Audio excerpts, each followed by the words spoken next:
So guys I am back with a new video. Guys मैंने Amazon prime पे recently release हुई सुडल का season 2 देख लिया है। इस वेब सीरीज का फर्स्ट पार्ट बहुत ही ज़्यादा हिट हुआ था और इसका सीजन 2 आ चुका है और आज हम उसी का रिव्यू करेंगे। So without any further delay let's get started. So guys season 2 season 1 के ही आगे का हिस्सा है, उसके आगे की कहानी है।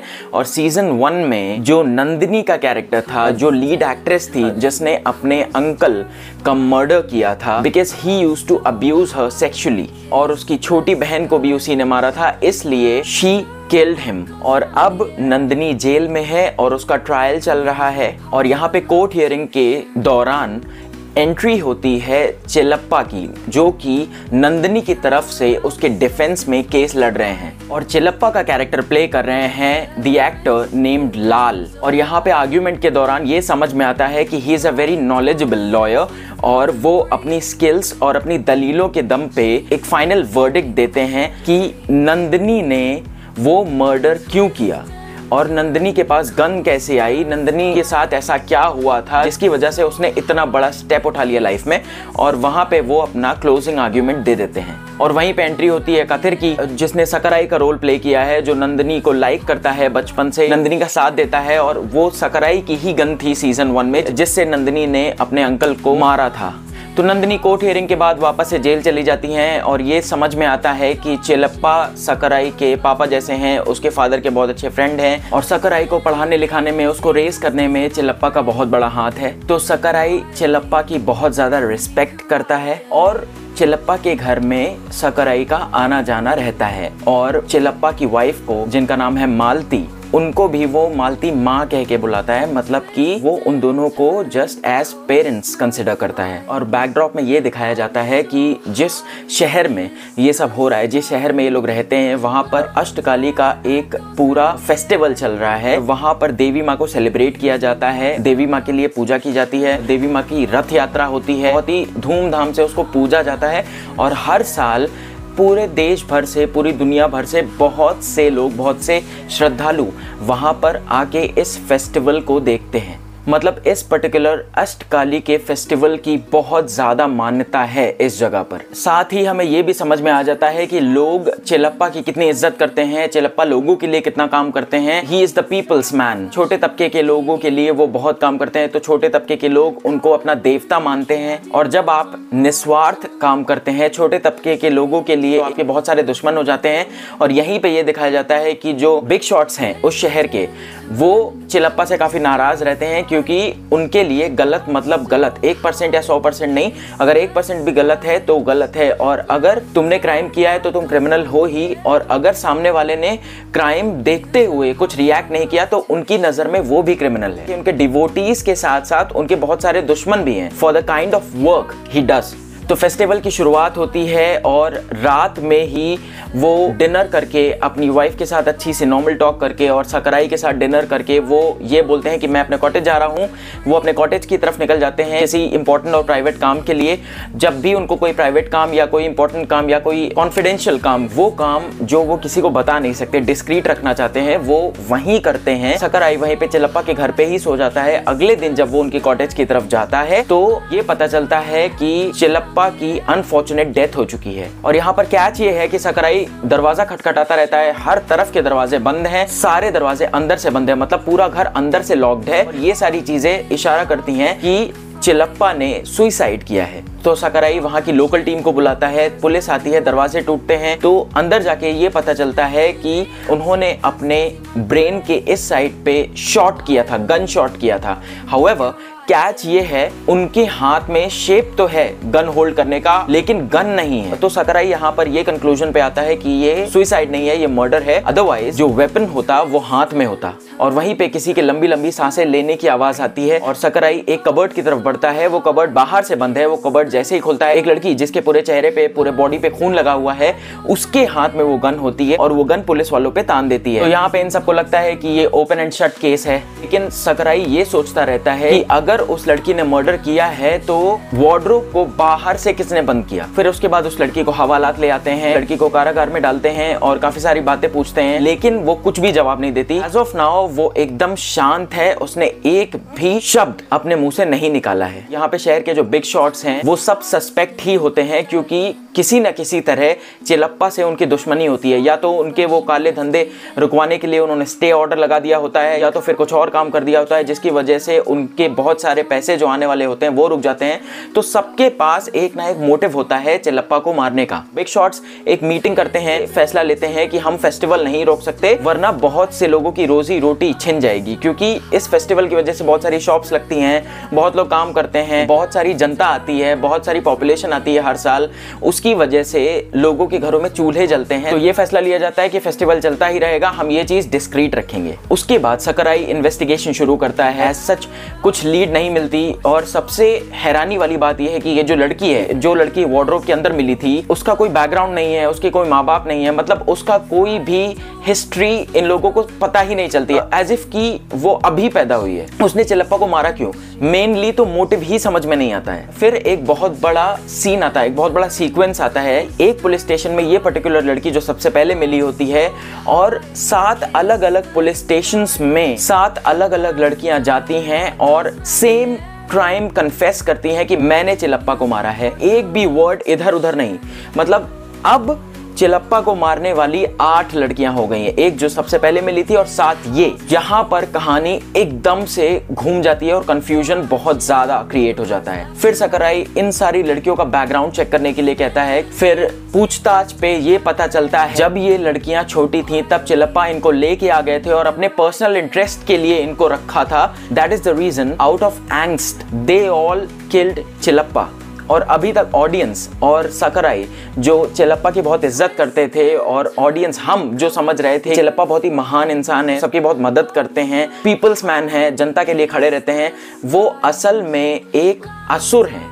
तो एज ऑफ नाउ चिलप्पा की यही इमेज आती है और हमें बहुत गुस्सा भी आता है। आपका एक फेस है जो जनता के सामने बहुत ही अच्छा बन रहा है और जो दूसरा फेस है वो एक दरिंदे का फेस है। आप छोटी लड़कियों के साथ अपने पर्सनल इंटरेस्ट के लिए उनको रखते हो और उनको सालों साल अब्यूज करते हो। फिर नंदिनी की ऐसे ही जेल में नॉर्मल लाइफ चल रही होती है और वो अपने छूटने का इंतजार कर रही होती है। मजिस्ट्रेट उनको वार्डन के रूम में बुलाते हैं, एक वर्चुअल मीटिंग के थ्रू ये बताते हैं कि since your lawyer has passed away it might happen कि तुम्हारा एक रीट्रायल होगा। तो वहां पर नंदिनी एकदम डिप्रेस्ड हो जाती है रीट्रायल की बात सुन के और वो शांति से अपनी जेल में चली जाती है। यहीं पर ये 8 लड़कियां मुंह नहीं खोलती हैं। फिर वहां पे उन सब लड़कियों को हवालात से हटा के सब जेल भेज दिया जाता है, विमेन जेल जहां पर नंदिनी होती है। जैसे ही वो पहुंचती हैं उनके सारे कपड़े उतरवाए जाते हैं, लेडी पुलिस होती हैं वो सारे कपड़े उतरवाती हैं, बाल झाड़ के देखती हैं। They also put their fingers inside their anus to check whether they are carrying something. इस तरह का ट्रीटमेंट होता है जेल में और ये एकदम रॉ तरीके से दिखाया गया है। तो जेल में उनके साथ बहुत ही बुरा ट्रीटमेंट होता है, जैसा कि हम लोगों ने बहुत सारी वेब सीरीज और मूवीज में दिखाया गया है कि जेल में कैसे लोग होते हैं। Since these girls are young तो सेक्स की भूखी मिडिल एज्ड वुमेन उनके ऊपर वल्चर्स की तरह झपट्टा मारती हैं। somehow they dodge that actually। वहीं पे केओस में और जेल की जो भी औरतों के बीच में लड़ाइयाँ होती हैं उनके बीच में एक लेडी होती है जिसका एक ऑरा होता है, जिसकी एक पर्सनालिटी होती है, जिसके पीछे फॉलोअर्स होते हैं, जिसके पीछे लोग फॉलो करते हैं उनको। ये दिखाया गया है कि वो एक एमएलए की वाइफ हैं। उस एमएलए का मर्डर हो चुका होता है। वो वहाँ जेल में इसलिए होती हैं क्योंकि उनको एक झूठे केस में फंसा दिया जाता है और वो बहुत ही जेनरस होती हैं, वो सबकी बहुत मदद करती हैं। वो एक पावरफुल लेडी हैं, उनके एक बार कह देने से वो चीजें हो जाती हैं और अगर कोई लड़ाई या कहीं केओस हो रहा होता है तो वो चीजें रुक जाती हैं। और यहीं पे सकराई नंदिनी से मिलने आता है और ये बोलता है कि वो लड़कियां तुम्हारे ही जेल में आई हैं और सब कुछ बताता है। तुम्हें जेल में मेरे आंख और कान बन के रहना पड़ेगा और तुम्हें जितना हो सके इन्फो इन लोगों से निकलवाना पड़ेगा। As of now they haven't spoken a word. तो नंदिनी यही करती है, उनकी मदद करने की कोशिश करती है, उनसे फेमिलियर होने की कोशिश करती है, उनके साथ दोस्ती करने की कोशिश करती है। Then after getting to know कि चिलप्पा ने इतना बुरा काम किया है इन लड़कियों के साथ सालों साल, वो डिस्कवर कर लेता है कि इन लड़कियों ने उसको नहीं मारा है, चिलप्पा ने सुसाइड किया है और इन मासूम लड़कियों को हमें बचाना होगा। तो नंदिनी समहाउ उन लड़कियों को कॉन्फिडेंस पा लेती है। देन सकराई नंदिनी से जेल में मिलने आता है। नंदिनी किसी बहाने से उन लड़कियों को सकराई से मिलाने लाती है। पहले तो लड़कियां अपोज करती हैं, देन सकराई के कन्विंस करने के बाद वो लड़कियां मान जाती हैं और ये सच्चाई बताती हैं कि हमारे माँ बाप ने हमें पैसों के लिए बेच दिया था। जब हमारी तस्करी करने के लिए अलग अलग कंट्रीज में ले जाने की तैयारी हो रही थी, तब एक नोबल लेडी ने हमें बचाया था। उस नोबल लेडी का भी मर्डर कर दिया था उन लोगों ने, एंड देन हमारी जान चेलप्पा सर ने बचाई थी और हमें पढ़ाया लिखाया, हमें अलग अलग शहरों में भेज दिया ताकि किसी को हमारे बारे में पता ना चले। हमारी हिस्ट्री मिटा दी, हमसे लगातार टच में थे, हमसे मिलने आते थे। तो चेलप्पा हमारे असुर नहीं थे, चेलप्पा हमारे देवता थे। तो अभी तक चेलप्पा के बारे में जो भी इमेज हम लोगों के मन में थी वो कंप्लीटली वॉश आउट हो चुकी थी। चेलप्पा फिर से हमारी नजर में एकदम उठ गए थे और सबसे ऊपर उठ गए थे। और साथ ही ये भी रिवील हो जाता है कि ये एक बहुत बड़ा ह्यूमन ट्रैफिकिंग का नेटवर्क है जो ऑल इंडिया में फैला है। ये बताया जाता है कि जैसे ही नॉर्थ इंडिया में एक किंग पिन होता है इनका, वैसे ही सदर्न पार्ट ऑफ इंडिया में भी इनका एक किंग पिन है। तो अब मर्डर से केस हट के ह्यूमन ट्रैफिकिंग की तरफ आ जाता है। यही वो केस था जिसपे चेलप्पा 10 साल से काम कर रहे थे और फाइनली उन्होंने किंग पिन ढूंढ लिया था और किंग पिन का पता लगा लिया था और वो रिवील ही करने जा रहे होते हैं कि उनका मर्डर हो जाता है। तो ये सब सकराई को समझ में आता है और अब उसका ध्यान ह्यूमन ट्रैफिकिंग की ओर जाता है। अष्टकाली फेस्टिवल का आखिरी दिन, जिस दिन असुर का वध किया जाता है और सारे पाप धुले जाते हैं, वो दिन करीब आने वाला होता है। सकराई का सारा ध्यान, सारा का सारा फोकस अब ह्यूमन ट्रैफिकिंग नेटवर्क के किंग पिन को पकड़ना होता है। तो इस ह्यूमन ट्रैफिकिंग नेटवर्क का किंग कौन है, किसने वो लड़कियों को अगवा करने का ऑर्डर दिया था,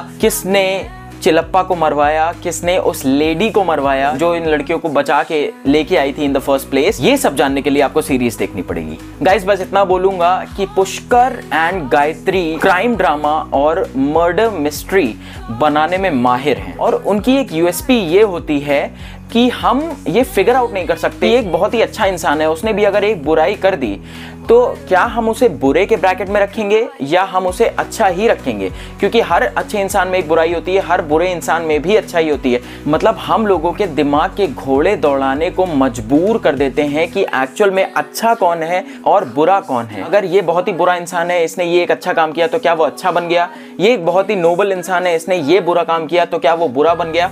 तो ये चीज बहुत ही कंफ्यूजिंग है। अगर आपने विक्रम वेधा देखी होगी, वो भी पुष्कर एंड गायत्री ने ही डायरेक्ट की थी, तो उसमें भी यही दिखाया गया था, every good person has a grey shade in him. And guys जो सिनेमेटोग्राफी है, जिस तरह से पिक्चराइज किया गया है, जिस तरह से फेस्टिवल को दिखाया गया है, फेस्टिवल का एक बहुत ही बड़ा सिग्निफिकेंस है इस पर्टिकुलर वेब सीरीज में। अष्टकाली मतलब काली के 8 रूप, काली के 8 अवतार एक असुर का वध करने के लिए कैसे एक होते हैं, कैसे अपनी ताकत को जोड़ते हैं, कैसे एक साथ एकजुट रहते हैं, ये सब दिखाया गया है। साथ में ये भी हमें बहुत बड़ी सीख मिलती है कि परिवार नियोजन कितना इंपॉर्टेंट है, कितना क्रिटिकल है अपनी लाइफ में। परिवार नियोजन का मतलब अगर आपने 1 या 2 बच्चे किए हैं, that is more than enough, more than sufficient. ये दिखाया गया है इसमें कि जो फाइनेंशियली स्ट्रांग नहीं होते हैं परिवार, जो बहुत सारे बच्चे पैदा कर लेते हैं, वो सिर्फ बेचते हैं अपने बच्चे।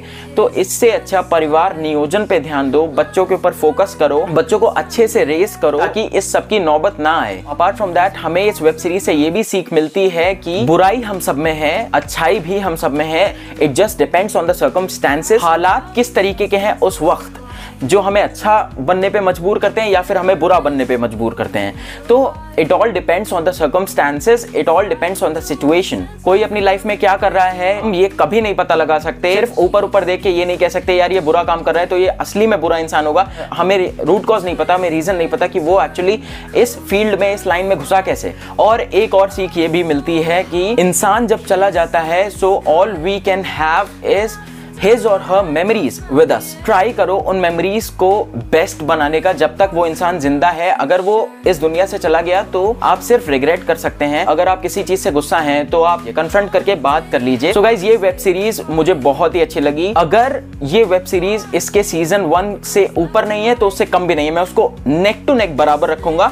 और ये बहुत ही कम होता है कि किसी वेब सीरीज का फर्स्ट सीजन अगर बहुत टॉप नॉच गया है तो उसका सेकंड सीजन भी उतना ही अच्छा होगा। हम लोगों ने पाताल लोक के साथ देखा है, हम लोगों ने मिर्जापुर के साथ भी देखा है कि सीजन 1 जितना सीजन 2 नहीं था। एंड गाइस इस वेब सीरीज की सबसे अच्छी बात ये रहती है कि ये रूटेड बहुत रहती है, बहुत ही रिलेटेबल लगेगी आप सबको।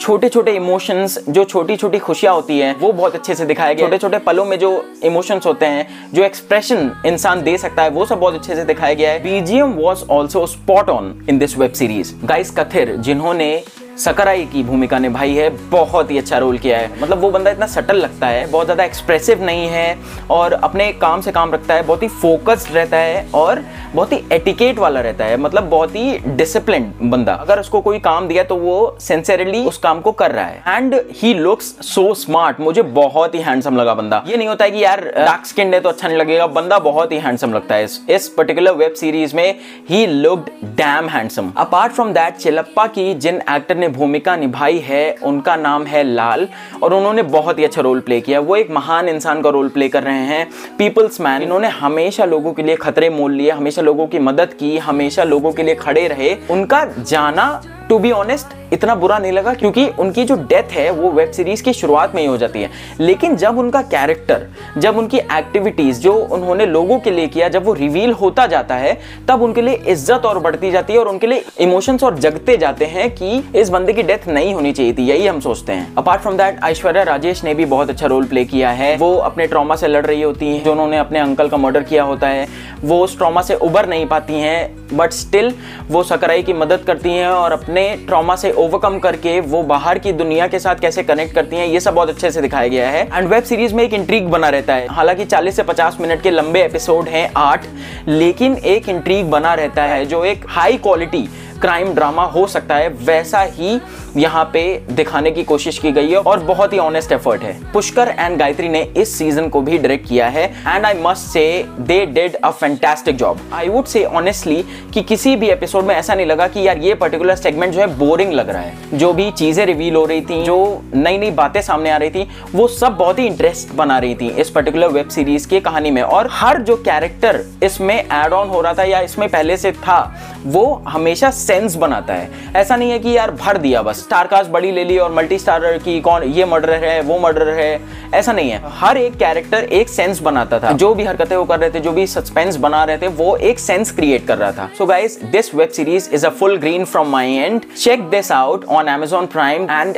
you can watch this particular web series with your whole family this weekend. So guys, यही था मेरा review on Suzhal season 2। I hope आप सबको ये वीडियो अच्छा लगा होगा। Then please like, share and subscribe and do not forget to hit the bell icon, so मेरे आने वाले वीडियोस के नोटिफिकेशंस आपको पहले से मिल जाएंगे। As I promised to you in every video कि मैं कभी भी आपको बुरा कंटेंट नहीं देखने दूंगा। So guys, that's it from my end. मिलता हूँ आपसे अगले वीडियो में। Till then, keep laughing, keep loving your loved ones and thank you so much for watching the video guys.